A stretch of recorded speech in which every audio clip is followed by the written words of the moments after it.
हमने भीख मांगने में डिप्लोमा लिया हुआ है दुनिया से। जी, हम अपने दोस्त हमसाये ममालिक हैं भारत से, हमें अपनी तिजारत जो है वो दोबारा बहाल करनी पड़ेगी। कि ये मुल्क की सूरत हाल है, सैलाब आए हुए पूरी दुनिया से, हम भीख मांग रहे हैं, हम भिखारी हैं, हम वेंटिलेटर पर हैं, IMF के बगैर हम मर जाएंगे। अब तो ये डिजास्टर आ चुका है, चाहे ये गफलत की वजह से आया है या इसे यूं कह लें कि नेचर ने किया है, हम संभाल नहीं पाए। सैलाबी सूरत हाल ने पाकिस्तान को एक स्टैंड स्टिल पर लाकर खड़ा कर दिया। अब ये वक्त आ गया है कि भारत के साथ भी हम कम से कम प्याज, टमाटर और जो बेसिक कमोडिटीज हैं उस पर अब तिजारत बहाल कर लें। कि मुल्क का कोई सूबा ऐसा नहीं कि जहां सैलाब ने अपनी तबाहकारियां ना फैलाई हों। बलूचिस्तान, सिंध, KPK, पंजाब, आज़ाद जम्मू और कश्मीर और गिलगित बल्तिस्तान यानी कि नॉर्थ से लेकर साउथ तक हर सूबा मुतासिर है। तकरीबन 3 करोड़ 30 लाख अफराद टोटल इस सैलाब में मुतासिर हैं, जिसके अंदर 1136 अफराद अपनी जान की बाजी हार चुके हैं। चूंकि हम अब गंदम भी इंपोर्ट करेंगे,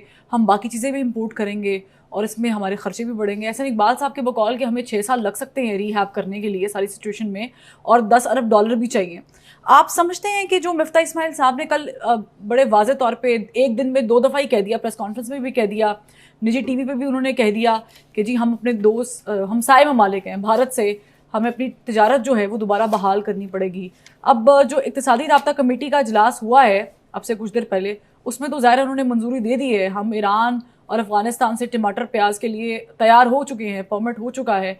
आप समझते हैं कि अब ये वक्त आ गया है कि भारत के साथ भी हम कम से कम प्याज, टमाटर और जो बेसिक कमोडिटीज़ हैं उस पर अब तिजारत बहाल कर लें? देखिए, 2 साल पहले जनरल बाजवा ने एक कॉन्फ्रेंस और सेमिनार में एक बात कही थी कि पाकिस्तान अपना रुख, सियासी रुख जो है वो बदल रहा है, बदलना चाहता है और बदलेगा।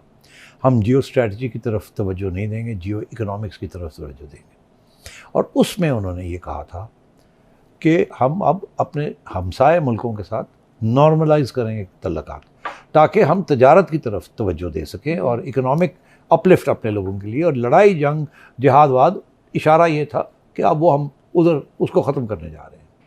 हम अपनी लोगों की भलाई के लिए इकोनॉमिक्स के ऊपर फोकस करेंगे ताकि कुछ डेवलपमेंट हो। उस सिलसिले में उन्होंने ये भी कहा था कि हमारे ट्रेडिंग पार्टनर्स जो हैं वो अमेरिका भी है और यूरोप भी है, और इसलिए उनकी तनकीद करना मुनासिब नहीं है, इशारा था। उसके बाद हमें ये पता चला कि इमरान साहब की कॉमर्स मिनिस्ट्री, जो कि खान साहब जिसके ख़ुद मिनिस्टर थे, उन्होंने ऐलान किया on the basis of economic coordination committee कि हम हिंदुस्तान से तजारत, लिमिटेड तजारत खोल रहे हैं, और वहाँ से हम कुछ चीज़ें इंपोर्ट करने के लिए तैयार हो गए, ख़ुसूसन वो चीज़ें जिनकी अर्जेंट रिक्वायरमेंट है। उसके बाद जब काबीना में ये गया मामला 3 दिन के बाद, तो खान साहब ने यहाँ यू टर्न ले ली। खान साहब ने पहले ओके किया एज मिनिस्टर ऑफ कॉमर्स, जिसके बेसिस के ऊपर हमाद अजहर ने अनाउंस कर दिया कि जी हम इंडिया से ये इंपोर्ट करने जा रहे हैं, शॉर्टेजेस हैं यहाँ, प्राइस को स्टेबलाइज करने के लिए सस्ती चीज़ें मिल रही हैं, हमने अवाम का सोचना है। फिर जब कैबिनेट में गया तो वहाँ किसी ने कहा होगा, फवाद चौधरी जैसे बंदे ने ये ज़रूर कहा होगा, मुझे नहीं पता, मगर वो जैसे बंदे ने कहा होगा या बंदी ने कहा होगा, अभी भी कह रहे हैं, और शीरी मज़ारी साहिबा भी कह रही थी, सवाल ही पैदा नहीं होता कि हम हिंदुस्तान से तजारत करें। अगर हम ऐसी बात करेंगे तो ऑपोजिशन जो बाहर बैठी है वो हमें खा जाएगी, ये बात की होगी या की थी। तो खान साहब ने यू टर्न ले लिया। खान साहब ने कहा नहीं, हम नहीं करेंगे। तो मैंने उस वक्त ये तज्ज़िया किया था, मैंने कहा था इस्टेब्लिशमेंट काफ़ी परेशान होगी कि एक तरफ चीफ ऑफ द इस्टेब्लिशमेंट एक ऐलान कर रहे हैं कि हम इसकी तरफ, ये इकोनॉमिक्स की तरफ जा रहे हैं, नॉर्मलाइजेशन की तरफ जा रहे हैं, और यहाँ ये नहीं करने दे रहे। आज वही सूरत हाल हो गई।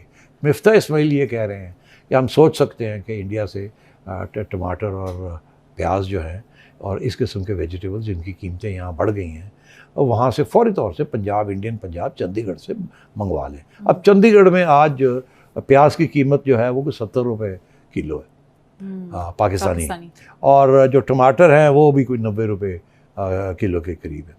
अच्छा, यहाँ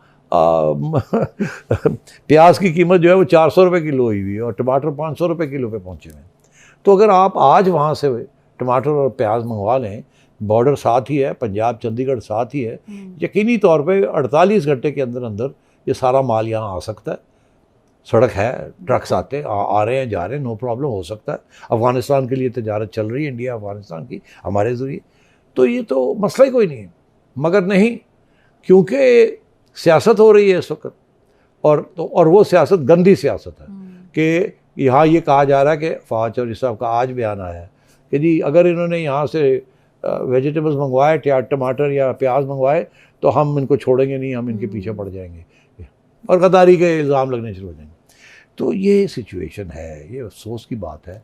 अब ये बात कह रहे हैं कि ईरान से, टर्की से मंगवाएंगे, अब ये साथ अवेलेबल है। इंडिया ने तजारत बंद नहीं की थी, हमने तजारत बंद की थी अगस्त 2019 में, जब इंडिया ने आर्टिकल 370 को एब्रोगेट किया था। हाँ, तो वो दिन है और आज का दिन है। और यहाँ तजारत जिसकी सख्त ज़रूरत है आवाम को कि उनकी बेहतरी के लिए, भलाई के लिए, वो सियासतदान जो हैं आजकल, PTI वाले जो हैं, वो करने के लिए तैयार नहीं है। तो ये सूरत हाल है। ठीक है सरी साहब, बहुत सारे मामला थे जिस पर और भी तबसरा जो है वो हासिल करेंगे। और एक मामला ये है कि IMF से जो हम लास्ट किस्त ले रहे हैं, अब इन टोटल देखें तो वो $6 बिलियन की नहीं बल्कि $6.5 अरब की है। कि ये मुल्क की सूरत हाल है, सैलाब आए हुए, पूरी दुनिया से हम भीख मांग रहे हैं, हम भिखारी हैं, हम वेंटिलेटर पर हैं, IMF के बगैर हम मर जाएंगे। हमने भीख मांगने में डिप्लोमा लिया हुआ है दुनिया से। चीन में भी जो है वो, अफ़गानिस्तान में भी सैलाब आया है।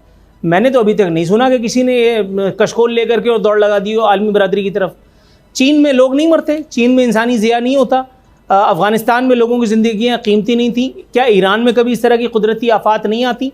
लेकिन हमारे यहाँ, बहुत माजरत के साथ सख्त लफ्ज़ है लेकिन प्लीज़ मुझे अलाउ कीजिए कि ये जुमला मैं कह सकूँ, हमारे यहाँ हमारे जो दिमाग हैं, हमारे जो ब्रेन्स हैं, वो कोशिश करते हैं, उनकी कोशिश होती है किसी तरह से यहाँ कोई कुदरती आफत आए, और हर कुदरती आफत इन लोगों के जो पेट हैं, इनके पापी पेट हैं, इनको, इनके शिकम को भरने का ज़रिया साबित होती है।